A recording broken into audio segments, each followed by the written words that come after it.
Hey guys, welcome back to my channel. For those of you who are new here, my name is Melissa. I am a Pisces, also known as Green Eyed Phoenix Goddess here on YouTube and Instagram and Facebook as well.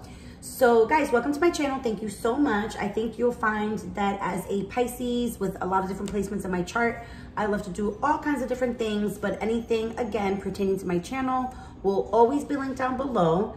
Feel free to book with me if something resonates, if you like my energy, if my energy vibes with yours, please feel free to book. I always have different specials going on, so please make sure you follow on all kinds of media platforms. That way you don't miss out on anything. Again, these are always very general, guys, so don't forget to like, comment, share, subscribe. It helps me out. And yeah, with all that being said, you guys, again, know how much I love and appreciate you. I hope that these resonate with you guys, and let's get right into the videos. I love you guys. Mwah. Okay, Aquarius, let's do this. Because if I don't do this for you guys, I'll never do it. Funnily, for some reason, every time that I get ready to do your guys' reading, I get super tired. Like I get this, I don't know, I get this exhaustion that just like washes over me. And it's been a couple times, like maybe 2 or 3 times that I'm like, okay, let me get to Aquarius or whatever. Because the other ones were fine. I powered through the other signs, like it was fine. But I kind of got like stumped when I got to you guys. And it was just very, very like intense energy in the sense of just feeling drained and kind of like almost like I just felt over everything, you know, like I was just like, oh, I don't know. It was very draining. So for some reason, I don't know, I just couldn't do your guys' reading for like a couple days. So, but we are here now. And nevertheless, I've saged. We're going to get into it. So what we're doing is an astrology reading. All right. So we're going to pick up on overall energy for you guys. And then I'm going to pull from a couple of my astro decks. We're going to get into the, you know, like more detailed messages, and then we'll pull a crystal card for maybe like a crystal that you guys could be using that would be beneficial for you guys during this time, because we do have this eclipse that just happened, right? But what people don't realize is that there's always energy left over from the moon and the eclipses and all that stuff. There's always energy that's always kind of left over and it's filtering through, right? With that plus the retrograde, like it's intense. And maybe this is why I felt so drained before to do you guys' reading, because I am so connected. I don't know, but I can just tell you right now, it took me a couple days to actually finally sit. Like I literally, even this morning, I've had this set up since last night. It was my first thing on the list this morning to do. Like I was like, oh, let me get Aquarius done, you know, because I got to do Aquarius, Scorpio, whatever, finish up. And as I was getting ready to do it, I said, ooh, I was like, oh my God. Like I was legit, I got so freaking tired. I had to lay down. My sister called me and was like, what? And I said, yeah. I said, I fucking felt so exhausted. I had to come lay down. I was like, I have to get up and do this reading. So let's get into it. For all my Aquariuses watching now and all my Aquariuses who are watching later, thank you. Yeah, see, there's relationships trying to balance out, cycles like dying, rebirthing, right? And then you guys have a little bit of, look, Taurus energy with, there's this possessive nature, but also like a practical nature. Like it's almost like your possessiveness over something. Like there's something that you guys are, it could be a child or children.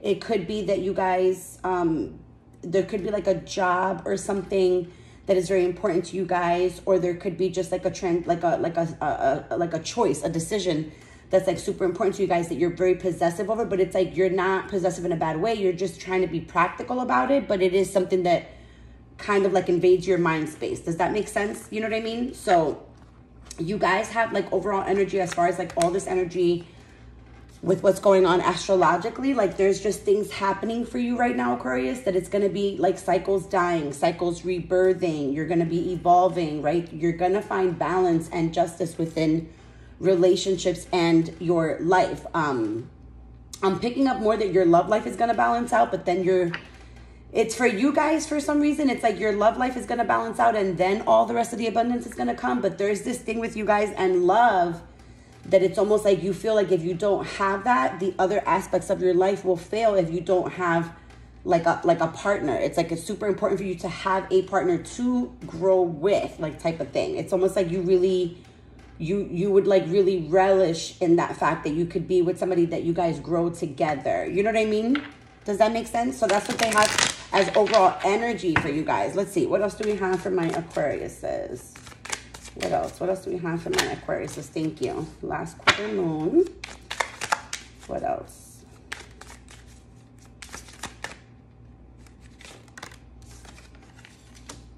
Look at that.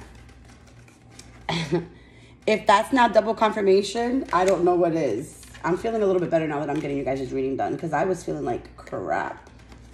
No cap. No cap, as my son would say. No cap.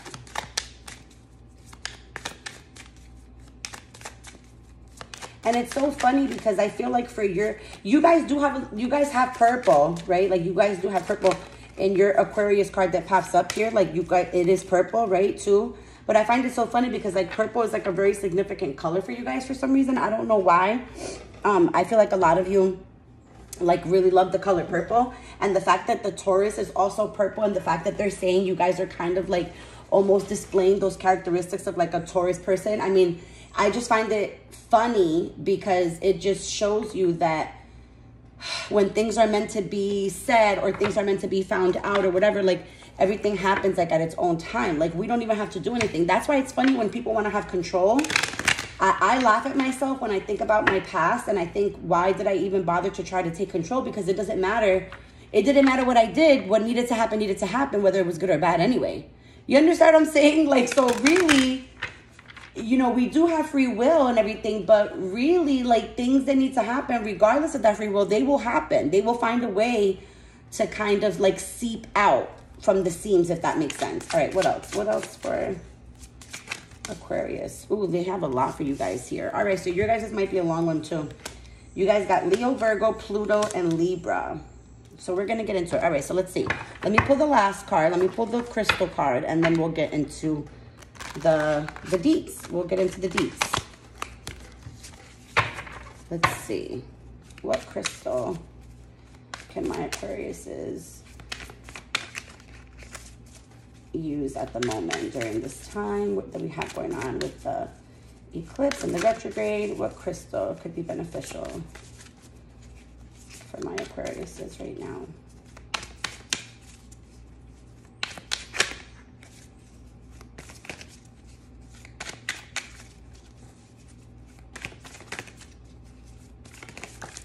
Okay, so they popped out two for you guys. We'll go over them at the end. So black tourmaline, of course, and then kunzite. Okay, so we'll go over them at the end. Okay, so basically we were already discussing the overall energy, right, Aquarius? So now let's jump in.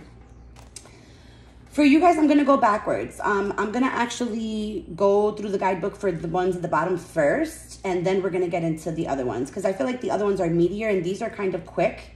So let's see. So you guys got Leo, which is the lover, which is not surprising, right? So it says expressive, creative, loving, playful, warm, overt, self-confident, flirtatious, glowing, bedazzling, extroverted, vital, guileless, egotistical, juicy, proud, trusting, and excessive. So it could be some of the traits that you guys are displaying, which is fine.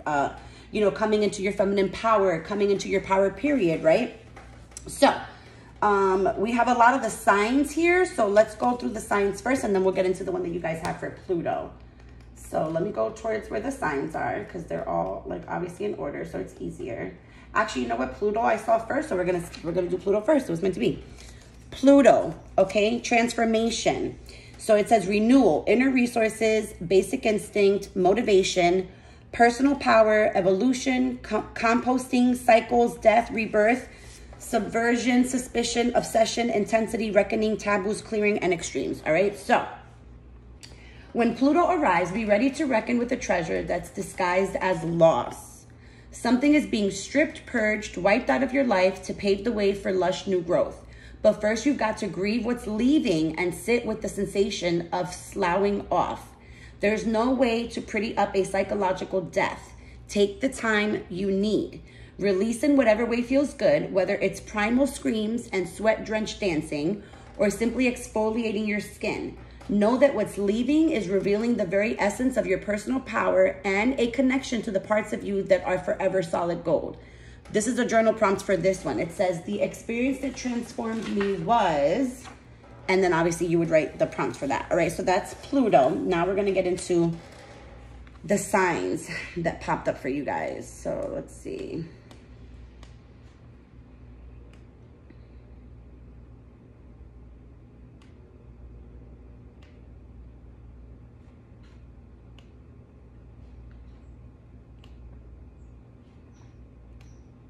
Okay, so let's jump in. So Libra, the idealist, which is actually the first one in order here, which is so funny. Okay. So it says it says harmonious, cooperative, balanced, socially aware, artistic, people-pleasing, fair, idealistic, aesthetic, choosy, aspirational, geometric, graceful, considerate, obliging, indecisive, judgmental, and flattering. Okay, so again, these are things that you could be portraying right now as well. So it says Libra is ready for you to reclaim your personal power. Any place you may have been giving it away for free in the name of playing nice, this card has shown up to remind you that your needs matter, and that issued with charm and tact and with consideration for the feelings of the one you're asking, people will be falling over to furnish you with your demands. Look in the mirror and practice asking for something you want. Try using different facial expressions and ways of asking, but always say it like you mean it. The Libra card is your reminder that there's always a way to wrangle a win-win, but only when you stack your chips on the table too. Journal prompts for this one. Write a contract with the universe, laying out terms for you always getting what you want.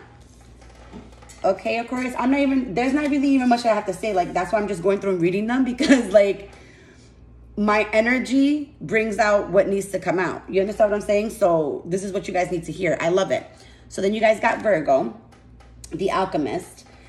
Methodical, aligned, ritualistic, efficient, insightful, healthy, dutiful, discerning, witchy, subtle, pure, refined, accurate, solitary, curatorial, critical, nervous, and perfectionist. All right, so let's see.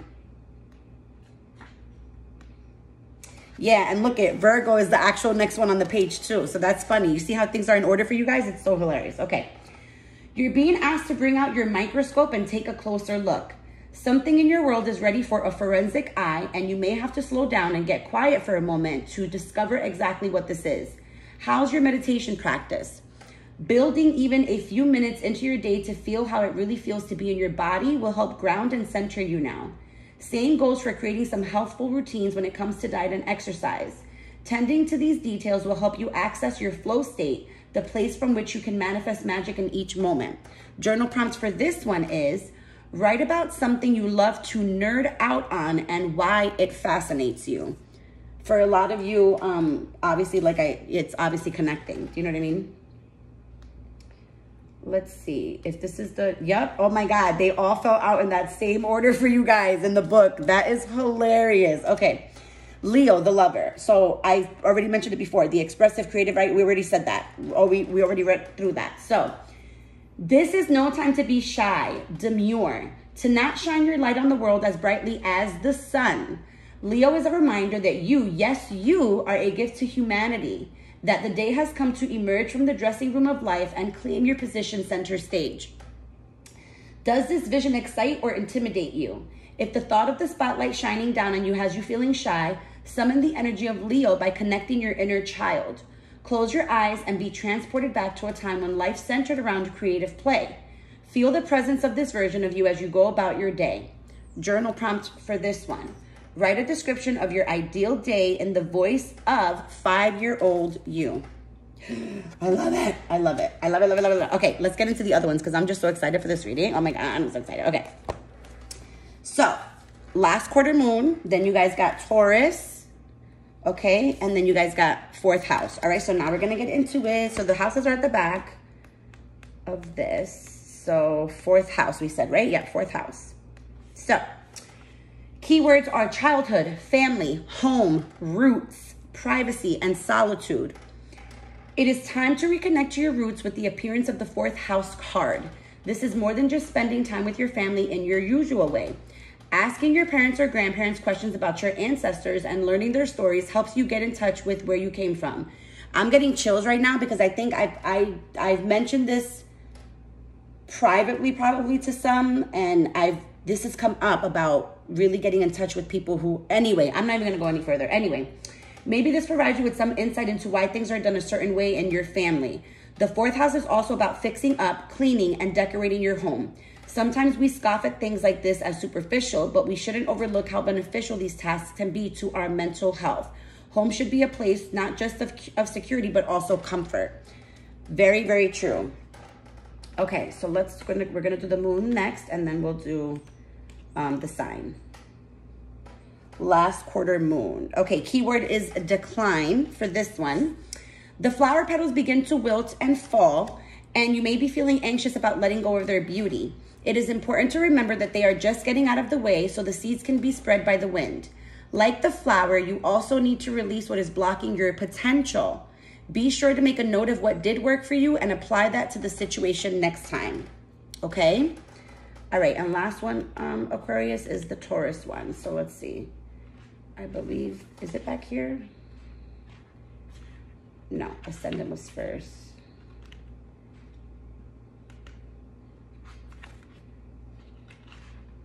That one's Libra.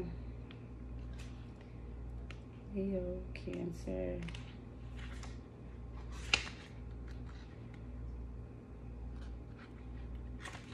There we go. Okay, guys, sorry.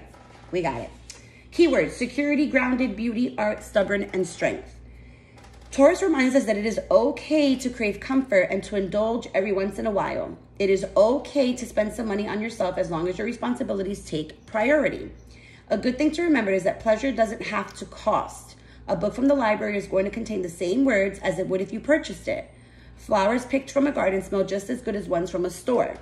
If you have been holding on to resources too tightly, now would be a good time to invest a little in your future. The easiest way to do this is to open a savings account. It will still satisfy your need to possess the funds, but also helps you create a safety net for the future.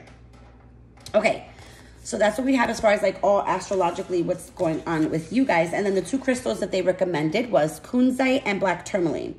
Black tourmaline is protect your light, and then kunzite is open up your love channels. So it's a high vibe lithium infused lilac pink stone that glows with an energy that could be described in a word as cuddly. Who needs it? Anyone with a heavy heart about something, collectors of good vibrations. Where to put it? Place on your heart and breathe deeply of kunzite's cotton candy essence, or hold in your left hand and whisper sweet nothings to yourself. When to use it? Call on kunzite after a breakup or a major disappointment, or when you're beating yourself up about something. You don't need permission to be here. You belong. If you forget that, pause, tap into kunzite's pink prismatic vibration, and let love rule. Black tourmaline. Grounding black tourmaline is a slightly magnetized, semi-precious gemstone with a reputation for protecting a delicate psyche from a case of the crazies and establishing powerful energetic boundaries between you and all the zombies out there. Who needs it? Everyone. Where to put it? Besides your doors to keep emotional vampires out, on your person, in your pocket, everywhere. When to use it? Anytime you take public transportation, find yourself in a crowd, or hear that sucking sound of a coworker, family member, malignant demon taking more from you than they are giving back. Protect your light. All right? So that's what I have for you guys. I hope that you guys find this helpful. You'll have to let me know. Don't forget to like, comment, share, subscribe. You guys know how much I love and appreciate you. And I will see you in the next one. Bye, guys. Mwah.